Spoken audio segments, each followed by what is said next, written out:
За та бүхэнд өнөөдрийн минь төргийа. Тэгэхээр энэ 25 оны үйл ажиллагааны тайлан гэд энэ улсын хурлд энэ тайлан ирүүлдэг.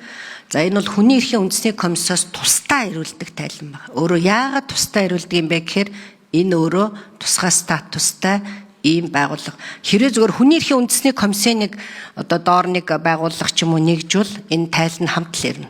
А яагаад ингэж тусдаа ирдэг юм бэ гэхээр өөрөө цаанаа олон улсын гэрээ конвенцэд нэгдэн орсон тэр бүх шаардлага бүх зүйлийг одоо уялдуулж ингэж гаргадаг. За манай дээр одоо би бол манай хууль зүйн байнгын орооны гишүүд сууж байгаад энэ байгууллагын статусыг нэг сайн яриасаа гэж боддог. Яг тэгэхээр бид нар бүх юмыг монголчлох гээд байдаг байхгүй юу? Олон улсын гэрээ конвенцаараа ийм байна. Яагаад энэ хараат бус байх хэвтан бэ гэж заасан бахад үгүй ээ. Эднийх дотроо ван тус явуулах гэж байна. Энэ гэж нэг тусдаа нэг дураараа нэг аашлах гэсэн дарга болох гэсэн хүмүүс гээд ингээ буруу ойлгоод байдаг байхгүй юу? Би бол энэ дээр хуульч хүртэл санаачилж байсан. Тэгэл ерөөсөө ингээд энэ байгууллагын тухай ярихгүй хүний яриад байдаг байхгүй юу? Үгүй энэ цэлмэнгээ дарах чинь ингээд исэн тэгээд исэн ингээд. Тэгэхээр бид нар энэ байгууллагыг яг тэр монголчлохгүйгээр олон улсын стандартын дагуу одоо хараат бус байлгах хэрэгтэй. Яагаад эрүүдэн шүүлтийн үйл ажиллагаа чинь дандаа дээрээс том даргын захиалгаар том артай байж хийгддэгэ гэдэг нь улс орон болгонд тодорхой байгаа учраас энийг хараат бус байх хэрэгтэй. Энэ олон улсын байгууллагын чинь нэг удаа ирээд хориход шүн очоод гинтийн шалгалт хийх гэтэл бүх дарга нар нь мэдсэн байсан гэж байгаа байхгүй. Ягаад тэгэхээр эн чинь нууц байх хэвээр дарга мэдэхгүй байх хэвээр тэр хөрөнгө мөнгөө зарцуулдаг нь бүгд ингээд хараат бус байтал дандаа даргаас юм. Тэгэл мэдээл задардаг очиход бүх юм нь ингээд юу ч боломжгүй ингэ байждаг. Болохгүй. Би энэ комиссаруудтай ч олон уулзчихсан. Тэгээд эдний харин 8 хүнтэй гэхэд маш сайн ажиллаж байгаа гэж би зөв хувь гишүүнийхээ хувьд үздэг.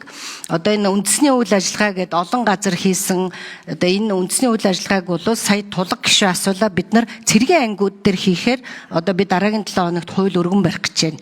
Энэ дээр манай гишүүд бас бид нар хамтраад энэ хилцүүлгийг хийгээд энэ үндэсний үйл ажиллагааг энэ цэргийн ангиуд дээр явуулах юм бол энэ цэргийн ангиуд дээрх эрүүдэн шүүх ажиллагаа зогсно, багасна, хүмүүс нь ойлголттой болно. Эрүүдэн шүүх гэдэг чинь зөвхөн зодоо занчаад байдгийн биш. Эн чинь удаан цагаар хоолгүй байлгах, хүүтэн зогсоох, нэр төрийн доромжлох эн чинь бүгд эрүүдэн шүүх гэдгийг одоо хэлэх гэсэн юм аа. Би 1 минутаа нэмж аваад нэг юм асуух гэсэн юм аа. Энэ одоо үе тэнгийн дээрлэхэлт гэдэг нэг айхтар асуудал гарцсан. Эн чи одоо энд байгаа хүүхдүүд чинь хүмүүжгүйгээр том болоод яг нэг хүмүүсийг эрүүдэн шүүдэг хүмүүс бол чуварна. Одоо түрүүн бас цогтоотор дарга ярьжсэн терроризм юм дээр ч одоо энэ бүр багаас нь 1 минут нэмээд өгье одонтой акшнд. Багаас нь ингээд одоо ийм асуудал үүсдэгэ гэж. Тэгэхээр энэ олон улсын практикт ямар нэгэн одоо аргачлал байдгийм үү энэ хүүхэд залуучуудын дунд одоо энэ дээрлэхэлтийг одоо багасгах тийм одоо нөлөөллийн ажил явуулах гэдэг. Та нарын энэ нөлөөллийн ажлыг би харлаа л да. Тэгэхээр энэ иргэдэд зориулсан энгийн контентыг нэмэгдүүлэх, сайжруулах гэдэг ингээд өөрсдөө бичсэн байна. Тэгэхээр энэ тал дээр одоо ямар нэгэн тийм олон улсын судалгаанууд байдгийм үү энэ талаар нэг хариулж өгөөч гэж хүсгэсэн. Энэ бол одоо бидний хувьд бол маш их тийм сэтгэл эмзэглүүлсэн асуудал. Энэ чинь зүгээр хүүхдийг зодоод байгаа юм шиг бол энэ чинь бүр яг эрүүдэн шүүж байгаа байхгүй юу? Бүр үнэхээр бүр тэр бичлэгийг үзэхээс ч нүд талтармаар. Тэгээ энэ дээр та нар мэрэгжлийн хүмүүс байна. Энэ дээр нэг сайхан хариулж өгөөч гэж хүсэж байна. За 3 дугаар микрофон. За одонтой гишүүний асуултанд хариулъя. За ерөнхийдөө сурсан сэргийлэх үндэсний ажиллагааны яг зохицуулалтаар бол бид нар оюутны дотор байр, хүүхдийн одоо дотор байр, сургалтчдын дотор байр, за тэгээд асрамж халамжийн төвүүдэд байгаа хүүхдүүдийн эрхийн асуудал дээр бол голчлон одоо анхаарч урьдчилан сэргийлж ажилладаг. За Монгол улсад үндсэндээ нэг 20 байгууллага 29 хүүхдийн асрамж халамжийн төв үйл ажиллагаа явуулж байгаа. За үүнд бол 900 орчим хүүхэд ингээд хамрагдсан байдалтай байдаг.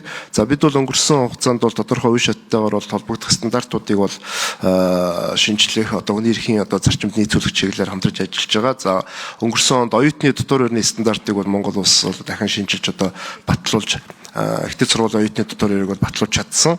За энэ уйтингийн дээрхтэй холбоотой асуудлын талаар бол зөвхөн суур шалтгаануудыг л хамгийн түрүүнд одоо төрөөс анхаарч зохицуулж өгөх нь одоо уйтингийн дээрхтийн асуудлыг бол шийдвэрлэхэд нэлээд том түлхэц болно гэж ийм олон улсын судалгаа байдаг. Бид нар ч гэсэн судалгаатай бол танилцж яг энэ чиглэлээр бол тодорхой саналыг бол энэ 25 оны тайланд оруулсан. За тэр нь юу вэ гэхээр энэ 29 хүүхдийн асрамж халамжийн байгууллагын 3 л одоо төрийн төсвөөр санхүүждэг. За бусд нь бол сайн санаад иргэдийн болон гадаадын иргэдийн төрийн бус байгууллагын төсвөөр санхүүжиж байгаа. За энэ дээр бол одоо харилцан адилгүй юм нөхцөлт хүүхдүүд одоо амьдарч суралцж байгаа. Жишээ нь бол одоо би нэг зүйлийг жишээ хэлэхэд бол 1-5 дугаар ангийн хүүхдүүдийн захин их платформ дээр хичээл орж байгаа. Энэ асуудал дээр бол асрамж халамжийн байгууллагын хүүхдүүд байгаа төсөвдөр энэ захин платформын хичээлийн төсөв байхгүйгээс хүүхдүүд хичээлдээ яг тэр захимаар үздэг утас таблет ашигладаг ийм хичээлүүд дээр бол энэ асрамж халамжийн хүүхдүүд бол оролцож чаддаггүй. За сургуулиас яг тэр цагууд дээр ангиас ялгарлан гадуурхдахгүй тулд багш нар нь гаргадаг гэдэг иймэрхүү хүндрэл бэрхшээлүүд байдгийг бол тайландаа оруулсан. Тэгэхээр энэ сургалттай холбоотой төсвийг бол энэ 900 хүүхдийн асуудлыг бол нэг мөр шийдэх нь зөв байна гэж харж байгаа. Ялангуяа бие даалттай холбоотой ч гэсэн маш их одоо зардал энэ сургалт ерөнхий улсын сургуулиудаас гард юм байна. Энэ дээр бол хөвчлэн багш нар нь өөрсдөө цалингаасаа зохицуулаад явж идэл ийм асуудлууд байгаад байгаа. Тэгэхээр иймэрхүү ялгаатай байдлаас болоод хүүхдүүдийг бол уйтингийн дээрсэлтийн бас нэг ийм шалтгаан болж байгаа гэж ингэж судалгаан дээр бол авч утсан байгаамаа. За баярлалаа.